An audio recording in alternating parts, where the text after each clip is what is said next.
So these are my 10 money habits for 2025. When you focus on these habits, they become systems that automatically lead to the results that you want in your life. So the first one is to improve your core skill. And this is the first money habit. It's not about your SIP, it's not about anything else. It's about how much better can you get at what you do, because when you get better at what you do, you essentially can exchange skill for money. So this also has compounding results, right? So in the first 10 years of my marketing journey, I'm a marketer, I run a marketing agency. I made 1 crore in the first 10 years, and then the 4 years after that, I actually have a net worth of more than 8 crores. So I 8x'd the money because of the compounding of my skill. I could work with better companies, with better clients, get paid more for my time, and so forth. So practice your skill daily, and I do this via deep work session. Whether or not I have a specific task on a project or not, which is basically on the job training, if I don't have that, I'll just go and take some online course, or take some advanced courses just to keep improving my skills. So that's the first one, which directly translates to your earning potential. The second one is your network. So you might have heard that your network is your net worth. And this is something that I've not been very actively doing, because as an agency, we have 1 or 2 high ticket size clients, sometimes 3 or 4 clients, and that's enough for us. But just consistently investing in meeting new people can lead to new opportunities. So this is a new habit that I want to build, which is to attend 1 networking event monthly. And as you all know, I do YouTube as a way of documenting my journey. And last month I went to a networking event and I had a good conversation with Chris, who runs this YouTube channel called The Future. And we met at the event, and he really changed my mind about a lot of things that I was thinking about YouTube. So really expanding your horizon perspective as well as your network. And who knows, you might get a project, you might land a client.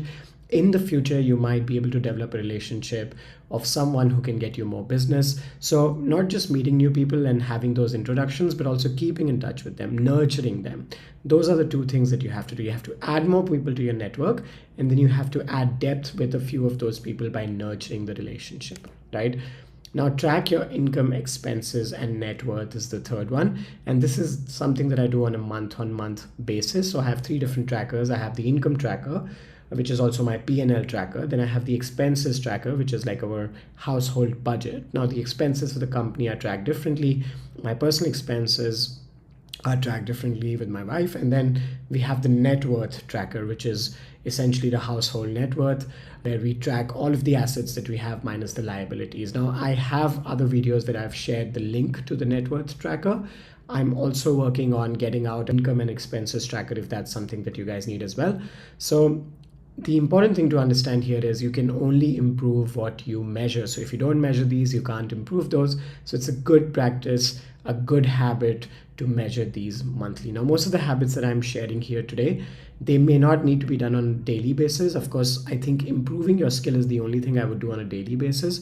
But like networking, you could do an online event or an offline event once or twice a month. This tracking you can do again once a month. So it's actually not that hard to practice these habits. But we get a lot of distraction. We get distracted by videos about stocks, about mutual funds, and we actually forget that the most important thing in the money game is to make more money, right? So just bring your focus back to that, which brings me to the next one, which is diversify your income streams. If you have a job, let's say, for example, then you're the least diversified of all. For example, in my case, I don't have a job, but I have 6 different income streams. So whatever you do, if you have a job, just try to add 1 additional income stream. And I've made a separate video on my income streams that you can watch on my channel from 2024. I've also shared exactly how much money I've made from each of those income streams. So that'll give you some ideas about income streams as well. If you have an additional income stream outside of your job, then you can focus on stabilizing it, getting it up to 1 lakh a month. Like that's a decent target. Once you have an income stream which is stable at 1 lakh a month, or maybe 10 lakhs a year, if it's not recurring revenue, then you can think of adding a new income stream. This is for most people who are freelancers in India, or people who have a full-time job that's probably paying them 1 lakh or so, and then they can add another lakh of income. Now, the same thing applies at different levels. You could have an additional income stream if you're making 40 to 50K in your job. You could try to add an additional income stream for 10 to 20K, and that's going to give you a much bigger boost than trying to save an additional 5,000 rupees in your monthly expenses. So when you look at these videos, I know that some people say that this is just too high level, it's just for certain people, it's not for everyone. I've also started from zero, and I'm not saying that everyone else should do this. I just feel that this is the money habit that I want to use in my life. So I'm just sharing what I would do. If you think it's not going to work for you, you can completely skip this video. But I feel adding an additional income stream, at least even at my level, would really help me out. And if you've seen the video of my income from 2024, you've seen that I've added 2 different revenue streams in 2024 versus 2023. Now, the next one is to stay invested in the market. There's nothing to do here. This is just an anti-habit, because sometimes what happens is there's a lot of YouTubers and personal finance advisors and gurus, and also your CAs and all of those people who say there's a new fund, there's a new stock. Your banker might say there's a new form of FD, there's a new form of this, there's a new form of that. The important is most of these shiny new things may not be required. It's what's more important is that if you can consistently stick to a particular investment and have the compounding benefits kick in, which only kick in by 2 factors. One is how much money you put in, which you have to make through the skills and the habits that I'm speaking about. And the second one is how long can you hold them. So that's the time, which is the exponential factor. There's nothing else. There's no fancy fund that's going to help you become wealthy. I mean, that's the honest truth. And there's data around this, and you can read books about this. But the important thing is just not to get distracted from all of this content, not to sell, not to move your money here and there too much. Just stay invested. If you can automate your investments, which is the next habit, then you basically don't need to execute any habit. So what I say is automation is the best way to stay consistent without discipline. And if you don't want to use your willpower, or if you're just in general don't want to rely on your human discipline to make yourself wealthy, then the best thing is to just automate your investments. You can do this via SIPs. You can do an SIP in an ETF. You can do an SIP in an index fund as well. And just stay consistent. Set an amount that you can easily pay on a monthly basis. Don't miss your SIPs. The boring path is really the one that compounds to wealth. Now, the next one is actually something I don't speak about a lot, because I tend to just have a very simple life. So this has never been a problem for me. But the more I speak with my friends, the more I realize that this is a real problem for them. Lifestyle inflation, right? So the richest person is not the one who has the most, but the one who needs the least. If you need less, and whatever amount you make, it doesn't matter. If you just need less, you can keep increasing your income, and your lifestyle doesn't go up to the same proportionate amount, which means that you save more, which means that you invest more, and you're definitely going to be wealthier because you have the compounding benefits. The next one is to have a health first approach. Now, this has just always been my perspective on things. I would focus on my health, prioritize that, because that makes me a much more useful person. It makes me useful for my clients. I can generate more business for my clients. It makes me more useful for my family. And there are 3 pillars of health. Nutrition for me is first, and then it's sleep, and then it's exercise. If you look at the science and biology and all of those things, then sleep is number 1, then it's nutrition, then it's exercise. But those are the 3 pillars. I think it's also like a tripod. If one of them falls, then the entire health suffers. So you actually have to do all 3. Now, tax optimization. This is something that, some people find it a little bit critical, but some people accept it.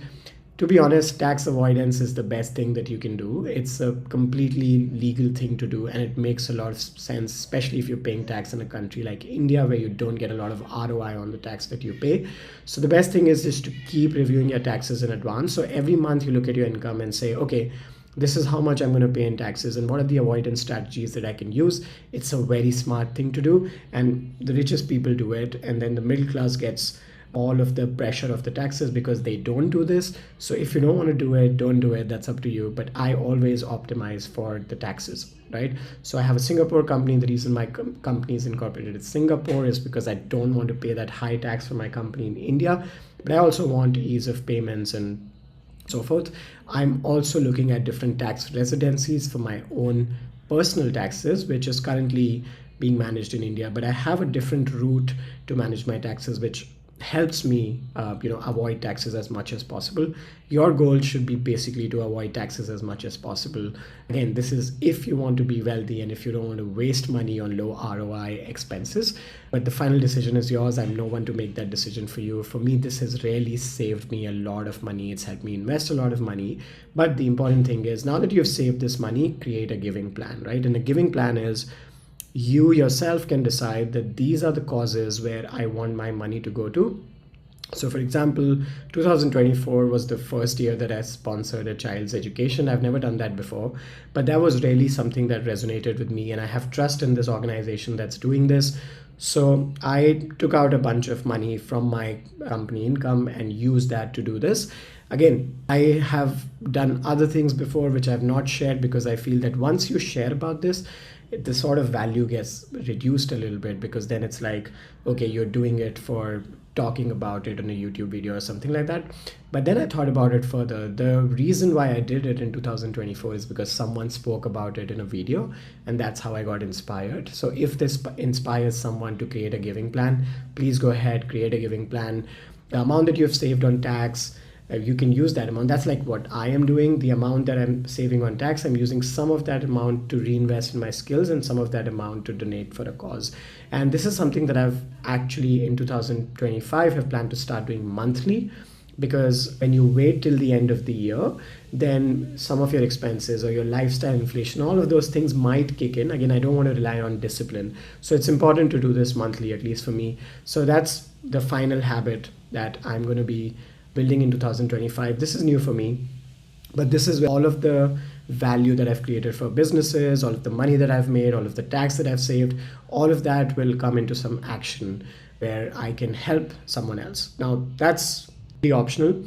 If you can do the first few habits that I've spoken about this in the video, improve your skill, have an additional income stream if you're in a full-time job, and then invest consistently. If you can just do those and just keep your lifestyle comparatively simple or standard, you will be wealthy. Like, there is no doubt about that, that compounded wealth will be built for you.